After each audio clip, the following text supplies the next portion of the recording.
Hello, my name is Thomas Herman. I'm with the California Geographic Alliance and also the Department of Geography at San Diego State University. I'm going to be talking today about what is geography and trying to explain the perspectives and content of the discipline. So, geography is an integrative discipline focused on understanding our human habitat, and in many ways it's difficult to understand it as a discipline because it was meant to connect and apply the disciplinary knowledge that was being developed in the late 1800s and make decisions about our human habitat and how to interact with it. If we look at the word geography, the actual meaning of it, the literal meaning, is study of the earth or writing about the earth.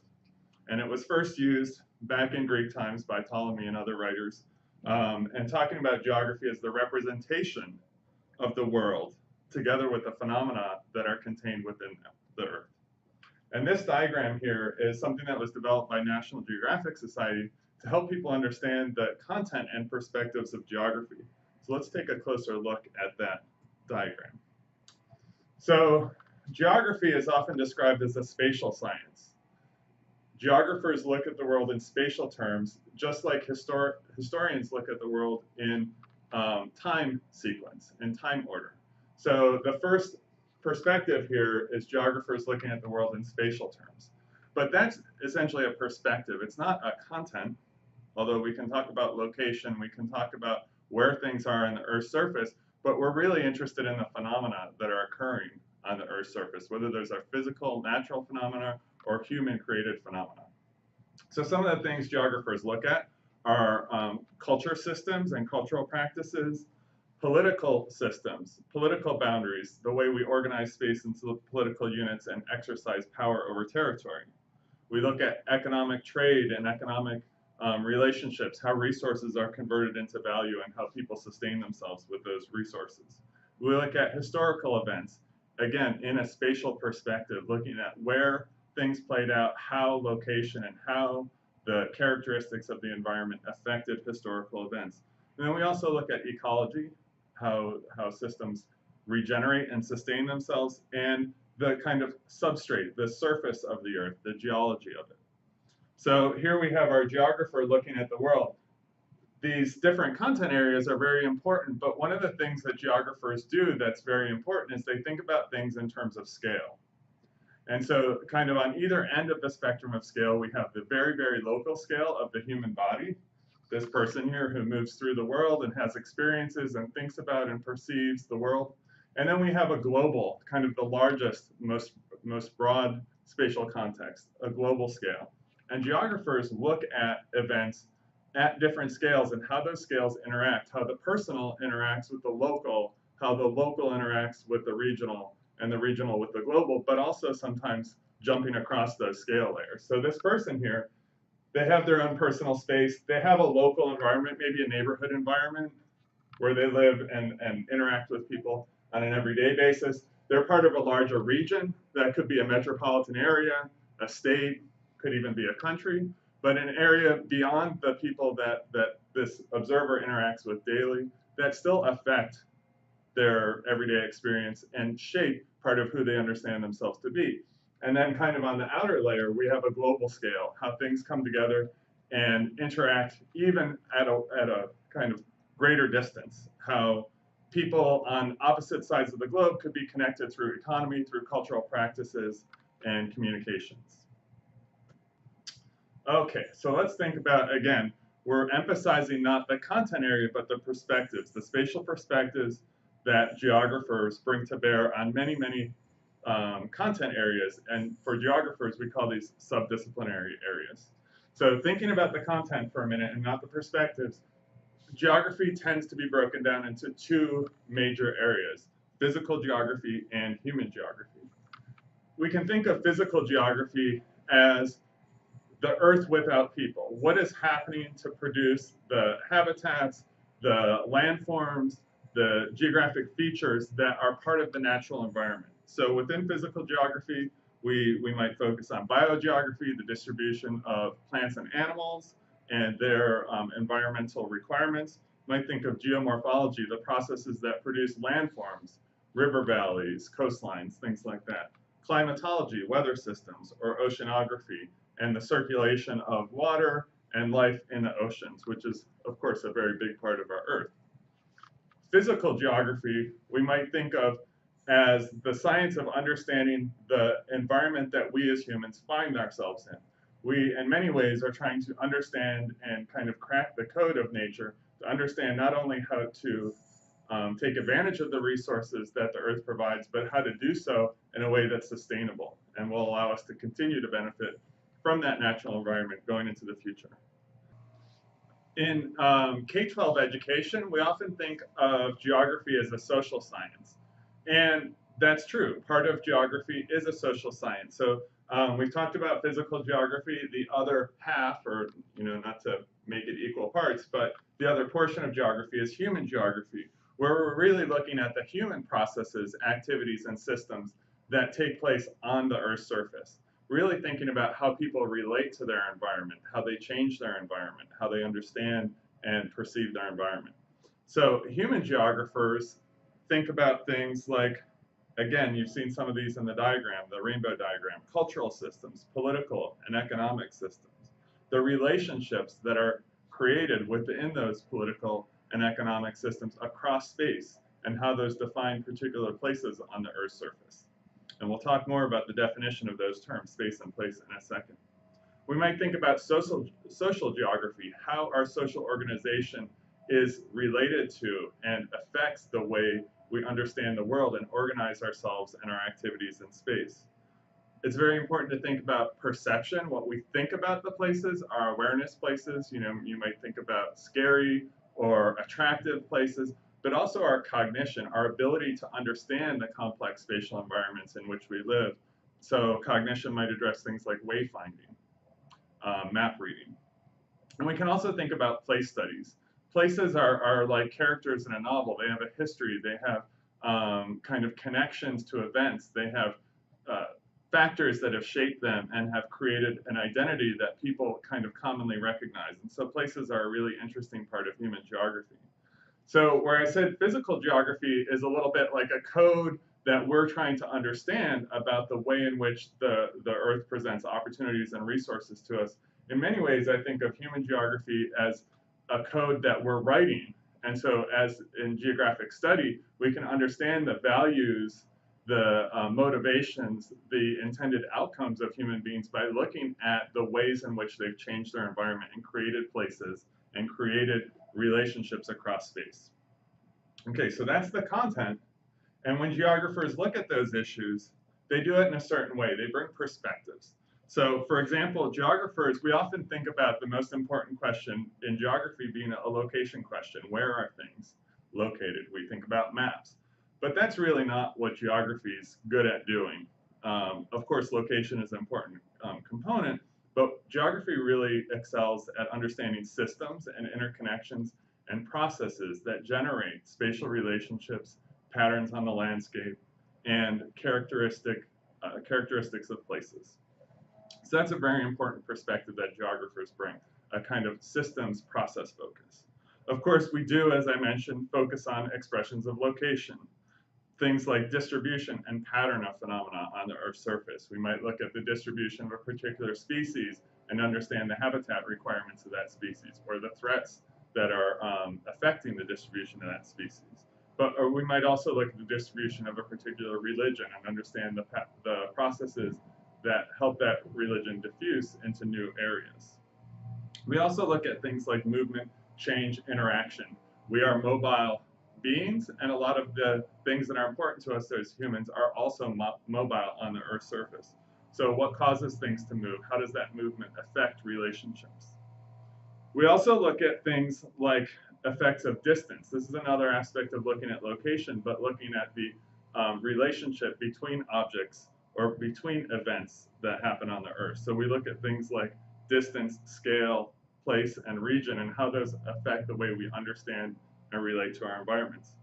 And very important for geographers, and perhaps the most visible thing that the discipline does and that a layperson thinks of is maps. And a map is essentially a representation of the Earth, a representation of the environment. Maps are one particular type of representation that geographers are associated with, but a movie or a graph or a painting can also be a geographic representation, and it can give us clues as to what's happening in the environment, but also to what people think is important or what people are trying to emphasize in that environment. So one of the things that geography can help us do is really understand that relationship across scales.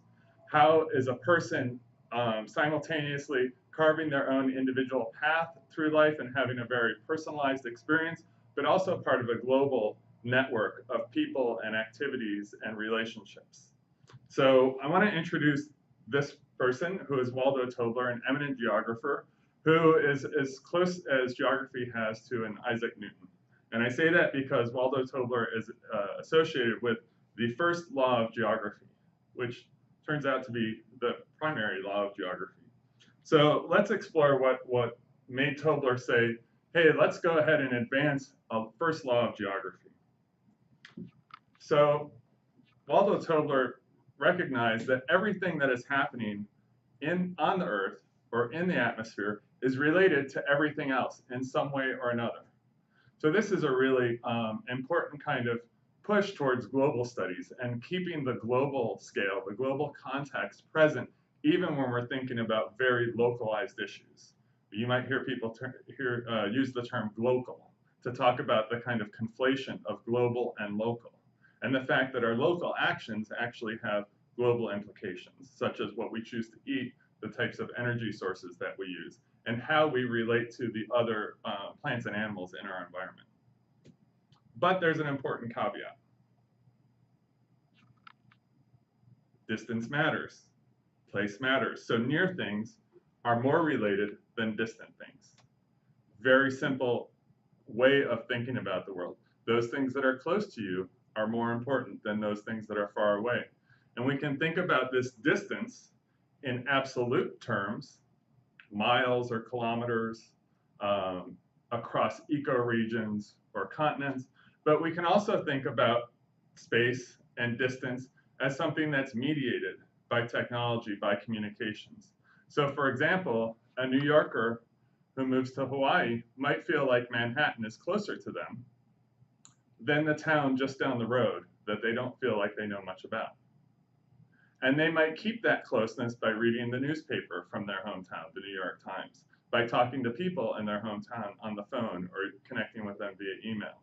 And so we can actually rearrange the world, our experience of the world, to bring distant things closer, to reduce that distance, or we can allow near things to feel distant by not connecting with them. And that's an important kind of characteristic and understanding of this first law.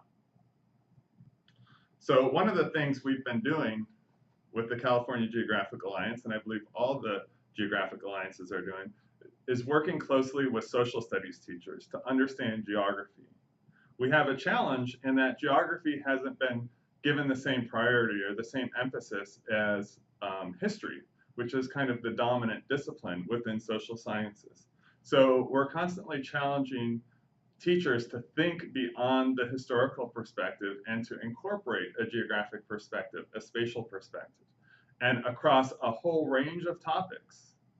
All of those things that we raised as kind of social science topics, the spatial perspective will help us to understand that topic more completely, to analyze the cause-effect relationships, and to be able to make decisions looking into the future so we can predict and generate the kinds of outcomes that we're interested in.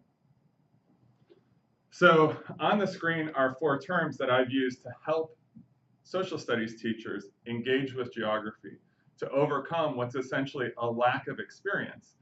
The teacher preparation programs that we have in the country don't require a large amount of preparation in geography. So teachers arrive in the classroom at a disadvantage in how they're going to be prepared to teach geography as opposed to history.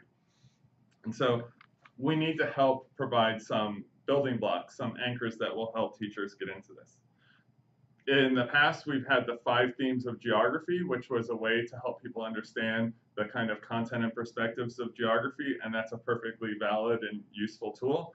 In this case, I came up with 4 concepts or 4 themes that I just arbitrarily picked to drive discussion forward in working with teachers. And the concepts are place, space, systems, and resources. And the idea is that these concepts will help us probe any topic for geographic insights and formulate a deeper understanding of what's happening with regard to that phenomena or that content area. So here are some definitions of those terms. These are not my own definitions. I drew these primarily from the Dictionary of Human Geography and then paraphrased or elaborated slightly for understanding. So one of the things, we talked about the physical human geography divide, and that's an important kind of dichotomy in geography, although it's really important to remember they're not separate topics, they're interacting, they're kind of mutually informing.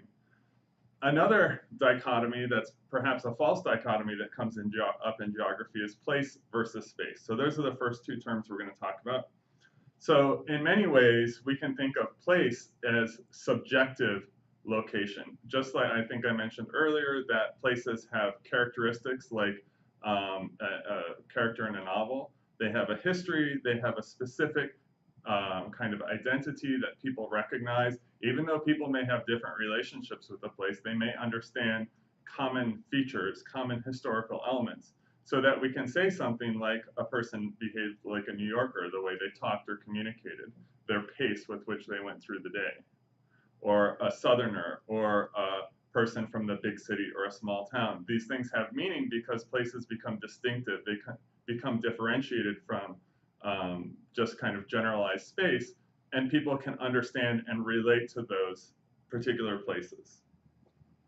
Space, we might think of as the objective three-dimensionality of our environment, right? We live in essentially a container of space. And so we can use space to understand the relationships between things on the Earth's surface. When we talk about a concept like distance, we're bringing in space. There is space between two objects. So we can often differentiate place from space in this kind of subjective-objective divide.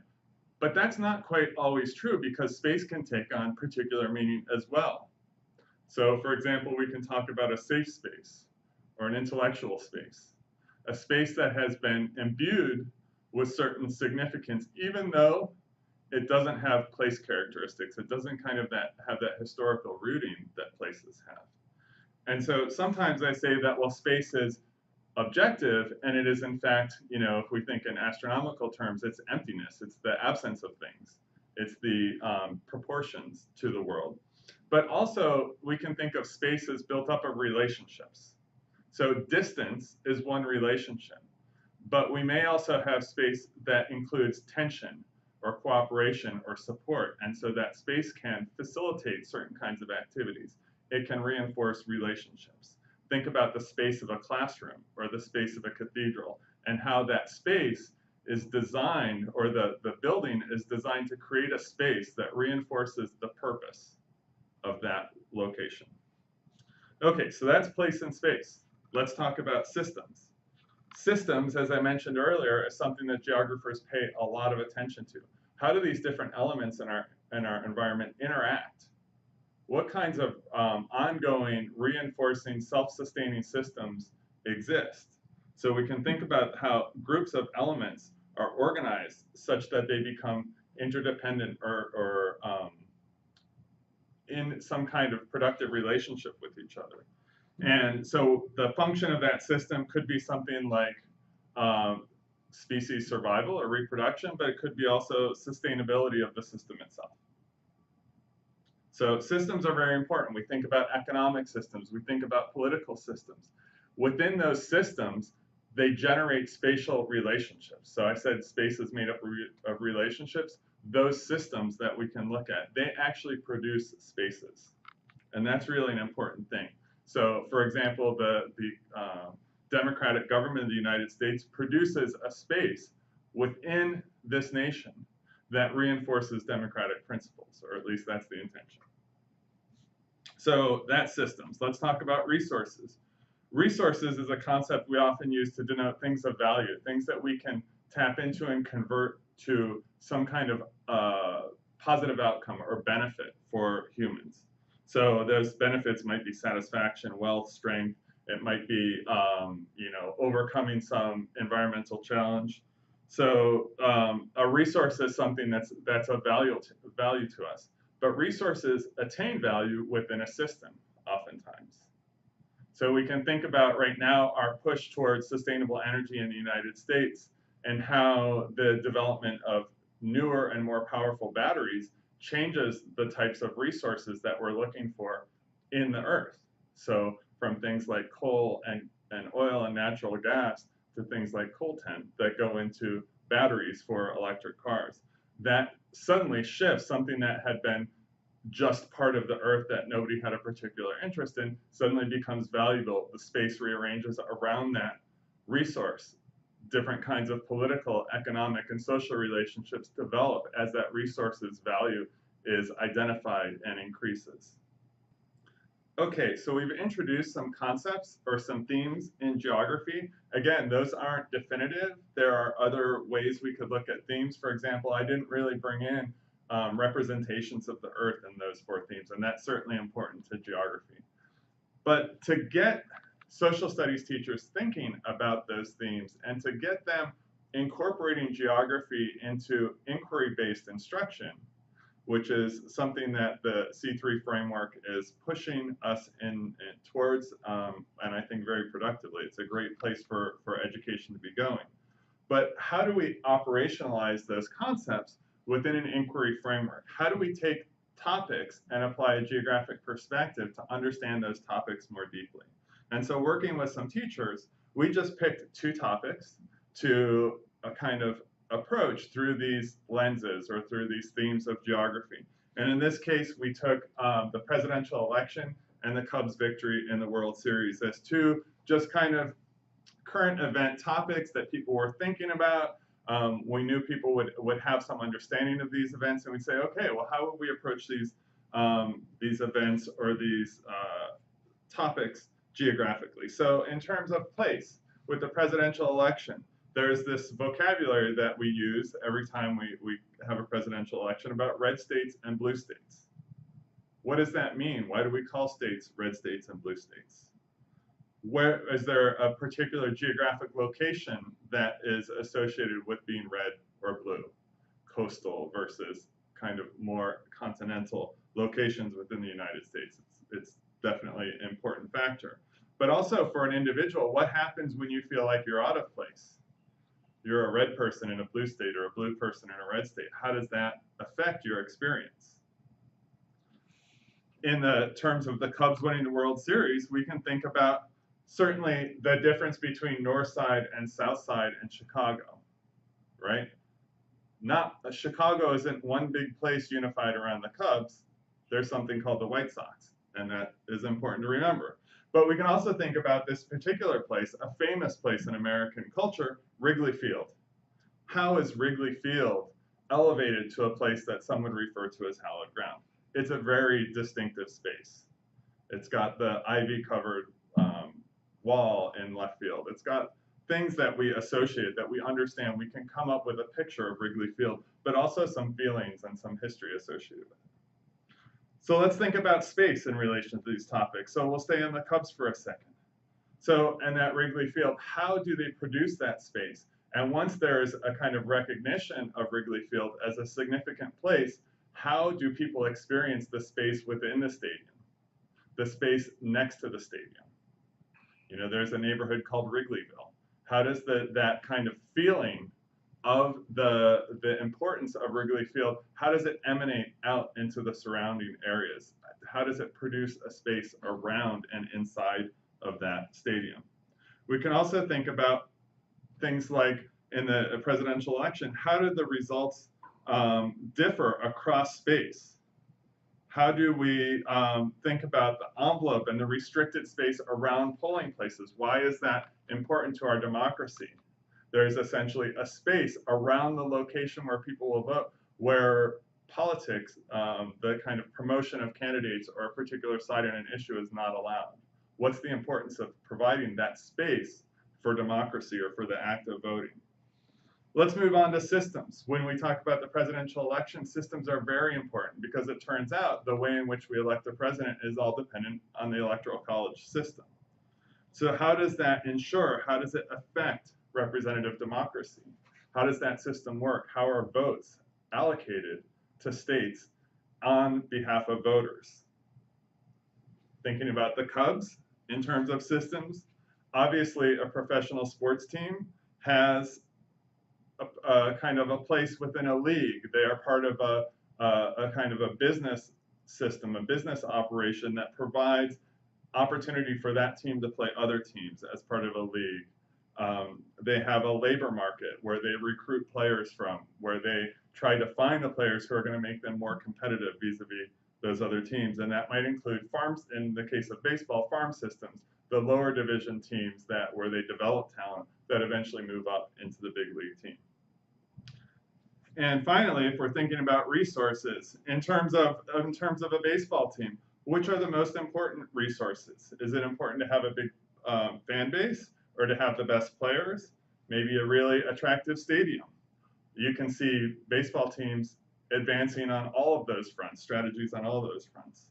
Maybe, in fact, it's not important to have the highest payroll, that your resource could be knowledge of a system or how to combine player talents to produce positive results. In terms of a presidential election and a campaign, what resources do we mobilize within a campaign? It might be money to buy advertising time, but it might also be endorsements of well-known people that serve as resources. And how are those resources understood and framed at different scales? Think about the advertisements that a presidential campaign may run in one state versus another state, because what's a resource in one location may actually be a liability or a very weak resource in another location. And how does that play out? So hopefully taking those geographic themes or those concepts and applying them to a topic that we're interested in, that we already feel we understand, but then applying these geographic themes allows us to get deeper into that topic, to understand the productive nature of the events, how the results that we observe are being produced, what are the critical causal relationships.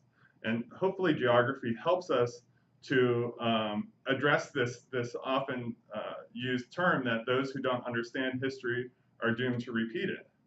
But what does that even mean to understand history?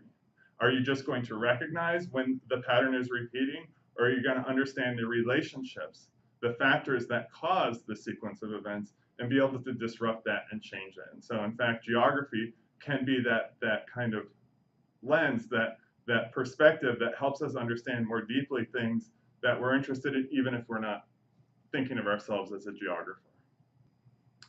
Okay, well, I hope that's been a useful introduction. It's just an introduction, but maybe enough to get you interested. So thanks for your attention and for listening to my version of what is geography. Okay, well, thank you so much for spending time with us here in Hawaii. I just wanted to ask you some follow-up questions. So the first one is just kind of what's your elevator pitch of why is geography education needed in the K through 12 setting? Well, I think I could make an academic argument about the insight into topics, but the thing that I think is really most important is the child-centeredness, the opportunity to make education more child-centered that geography brings, because every child enters the classroom, even as a kindergartner, being an expert on one thing, and that's their own personal experience and their environment that they're part of. And so I think geography helps us build from that personal scale out to the global scale and back in a way that'll engage children in education in a way that sometimes academic subjects that seem distant and remote from their experience don't get them engaged. Cool. The second question is, you've just spent the past 2 days working with teachers here in Hawaii, and I was wondering what might be unique about doing geography in Hawaii and what might be universal. Well, first of all, I had a great time and really enjoyed working with the teachers. And I feel like one of the things that came through from the teachers that I met was a lot of compassion and interest in being child-centered in the way they pursue education. I think something that is unique here is the attention to and awareness of traditional knowledges and traditional practices. And I think, well, that's equally relevant in all parts of the United States. Perhaps it's more accessible and more present in the way Hawaiians approach their geography. So there's both kind of the scientific understanding of the world, but there's also an understanding where that that divide between physical and human geography and traditional understanding of the world doesn't necessarily apply. And so I think that's a really interesting way that Hawaii geography can kind of pursue and both use those kind of universal academic themes and qualities, but also kind of jumble that up a little bit and remix it to see how, in fact, the physical world and the human world are kind of intertwined in a way that they can't be pulled apart. Cool. My third question is, you spent some time talking about this at the workshop, and we really appreciated this, but what do you see as the relationship between geography education and social justice? And you also talked about civil rights and human rights. So. Right. Well, and I mentioned this a little bit in the talk, but I think that really understanding the world and kind of studying the world in geographic terms and spatial terms can help us really understand the material outcomes of the relationships between people. So when there are unequal access to resources or injustices, we can see those in the landscape. We can see those in the divisions of where people live and what resources are available in poor areas versus rich areas, but also how those advantages are managed and perpetuated through spatial strategies like gated communities or flight to the suburbs that higher income Americans have been part of. And so we can look not at what people are saying about social justice and what they're saying about equal opportunity, but how does that actually play out in the real world? So I think geography gives us a lot of evidence as to what the actual relationships are. And maybe too, then by actually seeing it physically, you're more inclined to act because it makes Absolutely. it more real. Well, and it also gives you a pathway for action. So, for example, occupying a park in San Diego, we had this excellent story of the Chicano community kind of occupying a piece of property within the Barrio Logan neighborhood and saying part of social justice for us is having a park like other neighborhoods have a park. We're going to occupy this space until this becomes a park for our community. So it's not just a way to understand and decode the world, but also a way to kind of get involved and act. And at the workshop, I shared a lot of kind of social justice movements, how they are visible. They occupy space. So whether you look at the March on Washington in 1963 or the Umbrella Revolution in Hong Kong that's been going on more recently, why are those things out in the public, or the Occupy Wall Street movement? And like, what's the term occupy? What's important about that, about occupying space? And I know I shared at the workshop something I'll just repeat is that the idea that Henri Lefebvre brought into geography, the French social theorist Henri Lefebvre, which is that there's a trial by space going on. Ideas and values and kind of social categories are producing space that make those ideas durable, that make them reproduce in our society. And so I think if you can disrupt those relationships, you can actually undermine some of those categories as well. And there's been a lot going on here in Hawaii with up on Mauna Kea and the 30-meter telescope around all of that. Okay, last question. What are you most excited about within the discipline of geography right now? Well, I come from a university teaching background, and it's only about 4 years that I've been working with K-12 teachers. So I just have to say for me personally, that's really exciting, working with people who are really committed to the practice of teaching and how to really not to convey their knowledge to students, but how to encourage students to develop their own knowledge from their own lived experience. So that's exciting. But then I also look at some of the things that are happening in terms of educational policy with this new approach to social studies and even Common Core. And I really feel like there's a trend in education where for a while it was all about kind of getting control of facts and becoming, like encyclopedic. And now it's really about problem solving and understanding complex interrelationships and interactions so that you can become an active part of what's happening and kind of change the trajectory of what's happening towards the outcomes that you want to see. So I really feel like that's exciting. I think this emphasis on the inquiry arc that's coming through the C3 framework is not only really good for students and for education, but it it brings geography back in a way that we can't help but miss. That attempt to do kind of informed action, that informed action happens in the world. And in order to kind of understand all these complex elements that are happening and put ourselves in the mix and do something productive, we have to use geography. So I feel like even though, whether it's a state like California or Hawaii that doesn't have a required geography course, but with this new emphasis in the social studies, geography is going to be kind of um, have a spot secure. Cool. Well, I'm glad that we took action and invited you to Hawaii, Yeah. and we hope this is just the beginning, and we look forward to having you back. Thanks so Yeah. much for coming. Thank you so much for having me. I really enjoyed it, and I will definitely look forward to coming back. Cool.